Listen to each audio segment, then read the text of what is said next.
ಜಿ5 ಇರುವಾಗ ನೀವು ನಿಮ್ಮ ನೆಚ್ಚಿನ ಶೋಗಳನ್ನ ಎಂದಿಗೂ ಮಿಸ್ ಮಾಡಿಕೊಳ್ಳುವುದಿಲ್ಲ. ಅದು ಸಂಪೂರ್ಣ ಉಚಿತವಾಗಿ. ನಿಮ್ಮನ್ನ ಹೀಗೆ ನೋಡ್ತೀವಿ ಅಂತ ಕನ್ಸು ಮನ್ಸಲ್ಲೂ ಅನ್ಕೊಂಡಿರ್ಲಿಲ್ಲ. ಆಗ್ಬಾರ್ದು ಘಟನೆ ಆಗೋಯ್ತು. ತುಂಬ ಕಷ್ಟ ಆಗ್ತಿದೆ ಕಾರ್ತಿಕ್, ನಿಮ್ಮನ್ನ ಈ ಥರ ನೋಡೋದಕ್ಕೆ. ಹೌದು ಬಾವ, ನಮಗೆ ಎಷ್ಟು ಕಷ್ಟ ಆಗ್ತಿರ್ಬೇಕಾದ್ರೆ ಇನ್ನು ನಿಮ್ಗೆ ಎಷ್ಟು ಕಷ್ಟ ಆಗ್ತಿರ್ಬೇಕು ಅದನ್ನು ಊಹಿಸ್ಕೊಳಕ್ಕೂ ಆಗ್ತಾ ಇಲ್ಲ. ನಂಬದವರೇ ಕತ್ಕೂ ಇದ್ರೆ ಹೀಗೆ ಆಗದು.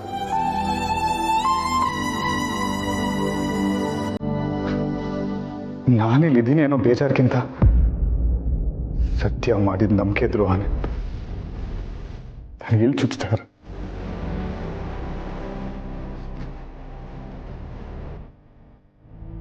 ನಾನು ಸತ್ಯನ ಕನಸಿಗೆ ಜೊತೆ ನಿಂತಿದ್ದಕ್ಕೆ ನನಗೆ ಸಿಕ್ಕ ಬಹುಮಾನ ಇದು. ನಂಗಂತೂ ನಮ್ಮ ಸತ್ಯ ಈ ಥರ ಮಾಡಿದಾಳೆ ಅಂತಂದರೆ ನಂಬೋಕೆ ಆಗ್ತಾ ಇಲ್ಲ. ಅವಳಿಗೆ ನಿಮ್ಮನ್ನ ಕಂಡ್ರೆ ಎಷ್ಟು ಇಷ್ಟ ಅಂತ ಶುರುವಿಂದನೂ ನೋಡ್ದವನು ನಾನು. ನಮ್ಮ ಸತ್ಯ ಅವಳಿಗಿದ್ದನೂ ಒಂದು ಕೈ ಹೆಚ್ಚೇ ನಿಮ್ಮನ್ನು ಪ್ರೀತಿ ಮಾಡ್ತಾಳೆ ಬಾವಾ. ಗೊತ್ತಾಗ್ತಾ ಇದೆ.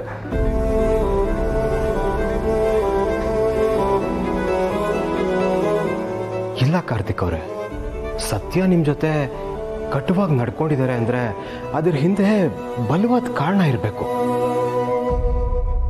ಹೌದು ಬಾವ, ದಯವಿಟ್ಟು ಸತ್ಯನ ಬಗ್ಗೆ ತಪ್ಪಾಗಿ ತಿಳ್ಕೊಬೇಡಿ. ಇಷ್ಟೊಂದೆಲ್ಲ ಆದಮೇಲೂ ತಪ್ಪು ತಿಳ್ಕೊಳ್ದೇ ಇರೋಕ್ಕೆ ಏನಿದೆ ಕಾಕ್ರೋಚ್?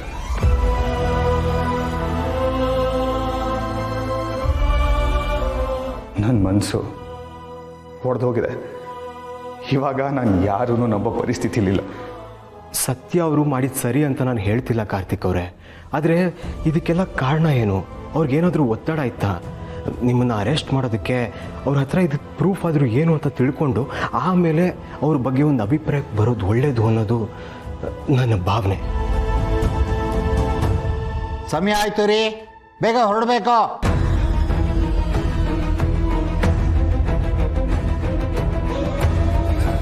ಹೌದು ಬಾವ, ನೀವು ಎಂಥ ಸಂದರ್ಭ ಬಂದರೂ ತಾಳ್ಮೆಯಿಂದ ನಿಭಾಯಿಸೋರು. ಈ ವಿಷಯದಲ್ಲೂ ಹಾಗೆ. ನೀವಿಬ್ಬರು ಎಷ್ಟೋ ಜನಕ್ಕೆ ಮಾದರಿ ಕಾರ್ತಿಕ್ ಅವರೇ. ಯಾವ ನಿರ್ಧಾರನೂ ಆತರದಲ್ಲಿ ತಗೋಬೇಡಿ, ಮನಸ್ಸನ್ನ ಕಲ್ಲು ಮಾಡ್ಕೋಬೇಡಿ. ನಾವೆಲ್ಲ ನಿಮ್ಮ ಜೊತೆ ಇದ್ದೀವಿ ಅನ್ನೋದನ್ನು ಮಾತ್ರ ಮರಿಬೇಡಿ ಪ್ಲೀಸ್. ಟೈಮ್ ಆಯ್ತು ರೀ, ಹೇಳಿದ್ ಕೇಳಿಸ್ತಿಲ್ವಾ? ಮನೆ ನಾವಿನ್ನು ಹೋಗಿ ಬರ್ತೀವಿ, ಹುಷಾರು. ಬರ್ತೀನಿ ಬಾವ.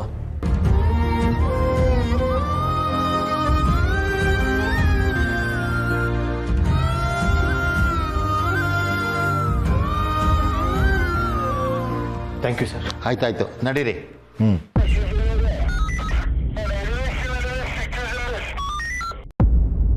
ಇವ್ರಿಗೆ ನನ್ನ ಮೇಲಿರೋ ನಂಬಿಕೆ ವಿಶ್ವಾಸ ನಿನಗೆ ನನ್ನ ಮೇಲೆ ಇಲ್ವಲ್ಲ ಸತ್ಯ? ನಮ್ಮನೆ ವಿಷಯ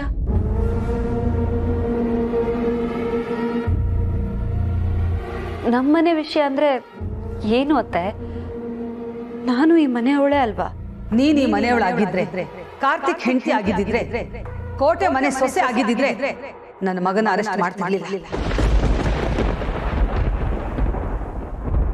ನೀನ್ ಹಾಗೆ ಮಾಡಿದೀಯ ಅಂತಂದ್ಮೇಲೆ ನಾವು ನಿನ್ ಜೊತೆ ಹಾಗೆ ನಡ್ಕೋಬೇಕಾಗುತ್ತೆ ಇನ್ಸ್ಪೆಕ್ಟರ್ ಸತ್ಯ.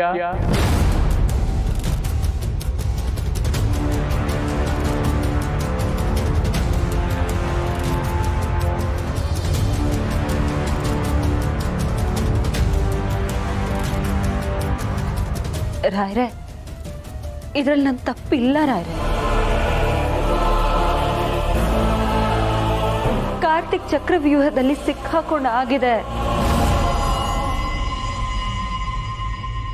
ಅವನನ್ನ ನಾವು ಅಲ್ಲಿಂದ ಹೇಗೆ ಆಚೆ ತರ್ಬೋದು ಅಂತಷ್ಟೇ ನಾವು ಯೋಚನೆ ಮಾಡಬೇಕು. ಅದನ್ನ ನಾವು ಯೋಚನೆ ಮಾಡ್ತೀವಿ, ಆ ತೊಂದರೆ ನೀನ್ ತಗೋಬೇಡ.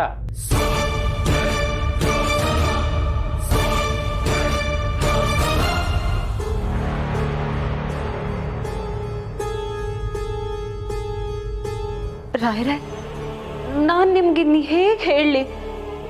ನಾನು ಕಾರ್ತಿಕ್ನ ಅರೆಸ್ಟ್ ಮಾಡದೆ ಬೇರೆ ದಾರಿ ಇರಲಿಲ್ಲ.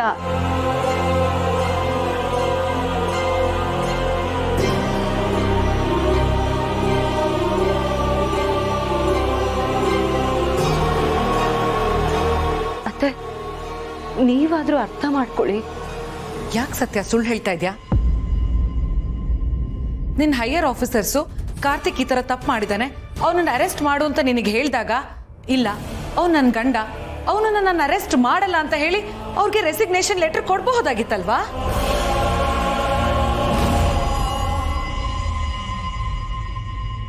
ಹೌದೌದು, ನಿನಗೆ ನಿನ್ ಗಂಡನ ಮೇಲೆ ಅಷ್ಟೊಂದು ಪ್ರೀತಿ, ಈ ಮನೆಯವ್ರ ಮೇಲೆ ಗೌರವ ಇದ್ದಿದ್ರೆ ನೀನು ರಾಜೀನಾಮೆನ ಬಿಸಾಕ್ ಬರ್ತಿದ್ದೆ.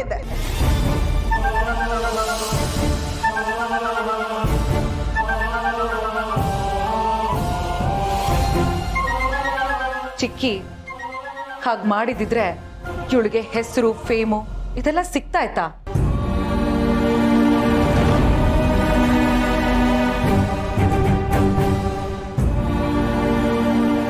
ಹೆಸರಿನ ಮುಂದೆ ಫ್ಯಾಮಿಲಿ ಝೀರೋ. ನಮ್ ಇನ್ಸ್ಪೆಕ್ಟರ್ ಸತ್ಯ ಅವ್ರಿಗೆ ಅಣ್ಣ ಎಷ್ಟು ನಂಬಿಕೆ ಇಟ್ಕೊಂಡಿದ್ರು ನಿಮ್ಮ ಮೇಲೆ. ಅದಕ್ಕೆ ಎಲ್ಲರೂ ಅಣ್ಣಂಗೆ ಬುದ್ಧಿ ಹೇಳೋರು, ಹೆಂಡ್ತಿನ ತಲೆ ಮೇಲೆ ಹೊತ್ತು ಮೆರೆಸ್ಬೇಡ ಅಂತ. ಎಷ್ಟೋ ಸಲ ಅಕ್ಕನೇ ಅಣ್ಣಂಗೆ ಅಮ್ಮವ್ರ ಗಂಡ ಅಂತ ರೇಗ್ಸಿದಾಳೆ. ಆದ್ರೆ ಅಣ್ಣ ಅದ್ಯಾವುದಕ್ಕೂ ತಲೆ ಕೆಡ್ಸ್ಕೊಳ್ಳಿಲ್ಲ. ನಿಮ್ಮನ್ನ ಅಷ್ಟು ಪ್ರೀತಿ ಮಾಡ್ತಿದ್ದ, ಸಪೋರ್ಟ್ ಮಾಡ್ತಿದ್ದ.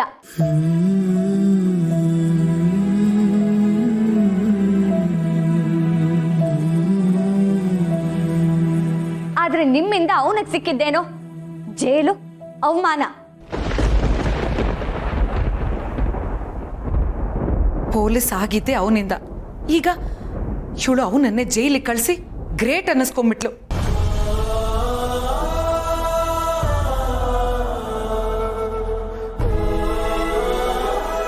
ನಾನು ನಿಮ್ಗೆಲ್ರಿಗೂ ಇವಳ ಬಗ್ಗೆ ಮುಂಚೆನೆ ವಾರ್ನ್ ಮಾಡಿದ್ದೆ, ನೀವ್ ಯಾರು ನನ್ನ ಮಾತೇ ಕೇಳಿಲ್ಲ.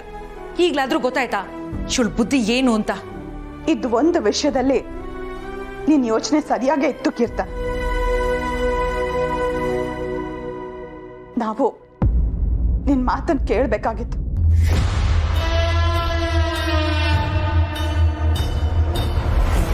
ಆಗ್ಲಾದ್ರೂ ನಮ್ ಕಾರ್ತಿ ಜೈಲ್ ಪಾಲಾಗೋ ತಪ್ತಿತ್ತೋ ಏನೋ. ನಾವೆಲ್ಲ ಇವಳು ಮೊಲದ ಮುಖ ನೋಡಿ ಎಡಬದ್ವಿ, ಆದ್ರೆ ಇವಳು ತೋಳ ಅಂತ ಗೊತ್ತಾಗ್ಲಿಲ್ಲ.